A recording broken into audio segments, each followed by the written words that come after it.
tozana bino il faut boye bakayango bana kini mutako sabino te toza kaka ngai na petit na nga Emilia somi balé donc nde tozali tozana guerre na bana wenge bambana musuba koli lelo boye histoire ya Zaiko na wenge to ilikaka na kini o Zaiko to salaka wenge tikala bango na motema yango petit na nga Emilia alingi venger les 15 juillet oyo tozana nani na Noisy-le-Sec na Romainville na Paris.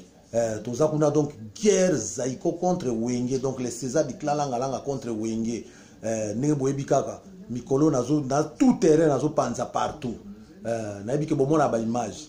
Donc banakin kalate bokozwa ba info, nano na informer bino makambo ebelete, bokozwa ba information surtout. Mais toza wana to kobeta musique na leki na ngai email ya to kobunda bituma te mais koza matata. Donc vraiment banakin nyonso na pesi bino ba mbote belé, boye ba ke makambo a danser zali bokozwa ba information kala mingi te makambo les César di Klalanga. Po boye ba kaningi makambo ezolika awa. Makambo ezali su ndenge zalaka te. Kolo mabele ye moko adamo ekula. Ba petit boyebi makambo te botuna ka bayaya na bino ba yebisa bino. Yeme leader naturel à Klalanga. Grâce na Salem Production. Donc tozawana le 15 juillet na Paris. Donc c'est le programme tozana en France mais na pour mois de juillet yango.